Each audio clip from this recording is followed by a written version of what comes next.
他身上藏了好。去吧。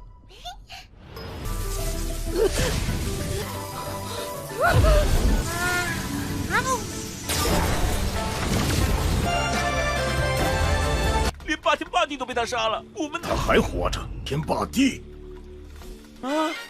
云哥和三大怎么不见云哥出？肯定是被云哥给揍了什么不可描述的事情。几只脚？好了，找个隐蔽的地。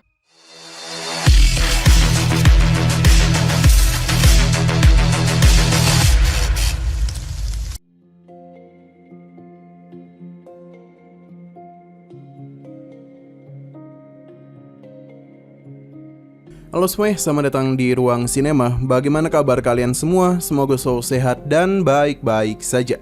Sesuai jadwal, jadi pada hari ini kita akan kembali melanjutkan series Donghua Supreme God Emperor episode terbaru, yang mana ini adalah episode yang ke-570. Bagi yang mau bergabung dengan series ini, kita sudah sediakan playlistnya. Jadi kalian bisa dengan mudah mencari di mana episode awal dari series ini. Sebelum kita mulai episode terbarunya, kita akan melihat dulu apa saja yang telah terjadi pada episode sebelumnya, tepatnya pada episode 569. Kemarin, Muyun bersama para gadis bertemu dengan kawanan monster api. Pertarungan pun sempat terjadi. Namun Muyun memilih pergi, pasalnya dia merasakan kehadiran dari dua harta yang tengah dia cari. Ia pun masuk ke sebuah tempat dan bertemu dengan dua sosok naga yang memiliki kekuatan air aneh dan api dingin. Selain Muyun, mereka juga tertarik menjadikan Muyun sebagai makanan karena memiliki banyak aura kuat di tubuhnya. Tapi di hadapan Muyun, kedua naga ini bukanlah apa-apa. Ia bisa dengan mudah mengalahkan mereka dalam beberapa kali serangan saja.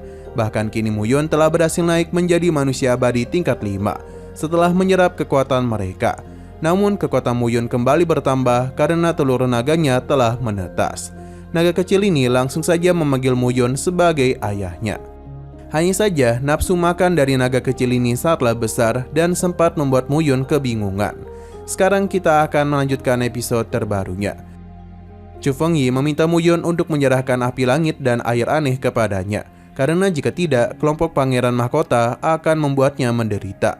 Namun Muyun sadar betul kalau harta ini tidak hanya diinginkan oleh kelompok putra mahkota saja. Chu Fengyi sadar betul kalau Muyun hendak mengadu domba mereka. Tapi Hitianxing dan juga Tianyi sepertinya tidak ada niatan untuk melawan Muyun, yang tentu saja membuat Chu Fengyi terkejut. Pasalnya mereka sudah saling sepakat. Tianyi paham, tapi kekuatan Muyun bukanlah hal yang bisa disandingkan dengan mereka. Jikapun mereka bersatu, tidaklah mungkin bagi mereka bisa mengalahkannya. Selain itu, Muyun juga pernah menyelamatkan Xing Rui, jadi kelompok Feng Ming tidak akan ikut dalam perebutan harta itu. Begitu pula dengan Hitianxing. Ia memberikan selamat kepada Muyun karena telah mendapatkan harta karun. Chu Fengyi masihlah belum menyerah dan menggunakan nama kelompok putra mahkota.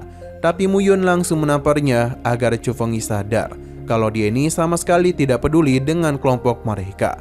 Naga kecil pun keluar, pasalnya tubuh Chu Fengyi menyimpan banyak harta karun. Kemunculannya tentu saja membuat mereka terkejut. Muyun mempersilakan naga kecil untuk mengambil semua harta dari tubuh Chu Fengyi.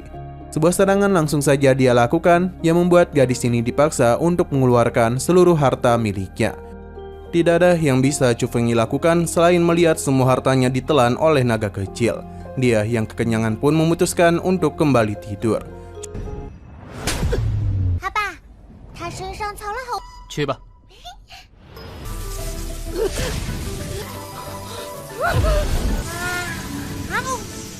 Chu Fengyi tidak menduga Muyun akan tega menindas dirinya yang merupakan wanita lemah. Tapi bagi Muyun, Chu Fengyi sangatlah kuat, terutama ketika menghabisi Batian dan Badi. Chu Fengyi berjanji penghinaan yang dia alami hari ini akan dibayar oleh Muyun. Dia pasti akan berlutut di bawah roknya. Setelah Chu Fengyi pergi, terlihat kalau di sisi luar sudah banyak orang yang berkumpul, termasuk kelompok Muyun yang sudah selesai memulihkan diri. Chu Fengyi keluar dan mengajak kelompok putra mahkota untuk mundur. Begitu pula dengan kelompok Tianyi dan juga Hitianxing.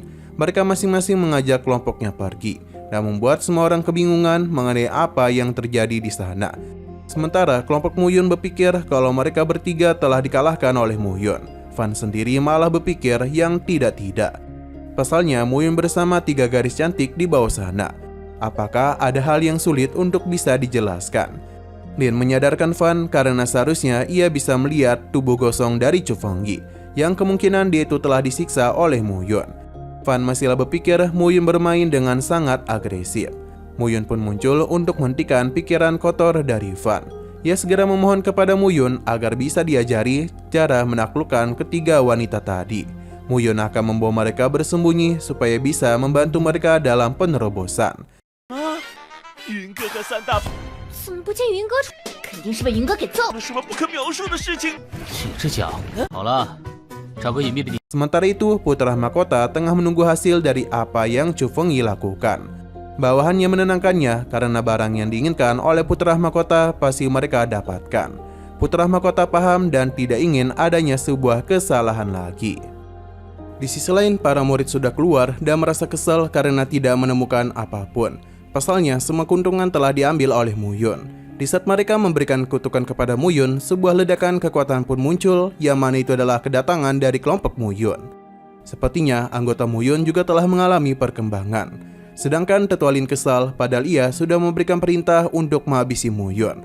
Namun, mengapa tidak ada yang berhasil melakukannya? Bahkan tingkat kultivasi Mu Yun malah meningkat. Para murid sangatlah takut karena Bai Tian dan Badi dihabisi olehnya. Bahkan Chu Fengyi sampai dibuat tak berdaya oleh Mu Yun. Kabar ini tentu saja membuat Tetua Lin sangatlah terkejut. Padahal sesama murid sekte, tapi Mu Yun sudah sangat berani menghabisi mereka. Jadi atas apa yang terjadi, Mu Yun harus dihabisi. 连霸天霸地都被他杀了，我们他还活着，天霸地。 Namun Lin menjelaskan kalau Batian dan Badi sendiri yang ingin menghabisi Mu Yun. Jadi Mu Yun sendiri hanya membela diri. Tetua Lin tidaklah peduli karena Mu Yun sudah menghabisi anggota sesama sekte, maka ia harus mendapatkan hukuman yang sama. Jadi atas nama sekte dia akan menghukum Mu Yun. Tentu saja Mu Yun tidaklah takut kepadanya, karena jika Tetua Lin ingin menghabisinya, dia tidak perlu banyak alasan. Mu Yun pun mempersilakannya untuk bertarung langsung dengannya. Kekuatan yang Mu Yun keluarkan membuat para murid terkejut karena ia baru saja keluar namun sudah berhasil mengalami perkembangan kekuatan. Para murid lainnya bagikan anak ayam di depan Mu Yun. Sementara itu Tetua Lin akan menghukumnya dengan sebuah serangan. Tapi sebelum semua itu terjadi, putra mahkota muncul untuk bisa menghentikan tindakannya. Karena Tetua Lin tidaklah perlu sampai semarah itu. Kedatangannya tentu saja membuat mereka terkejut. Tapi sebelum terlalu jauh, episodenya malah bersambung. 只是，今日我林就 想杀我，不用紧。林长老， Namun sebelum kita akhiri, seperti biasa kita akan melihat preview bagian selanjutnya. Sepertinya perselisihan besar telah terjadi. Sampai-sampai membuat ketua sekte turun tangan untuk menghentikan semua itu. Tekanan diberikan kepada Chu Fengyi karena ia berkata tidak kepada Mu Yun. Atas nama ketua sekte, ia pun memberitahu semua orang kalau siapapun yang berani kepada Mu Yun ataupun menyentuhnya maka akan berurusan langsung dengan sekte. Pasalnya Mu Yun merupakan sosok penting bagi sekte mereka.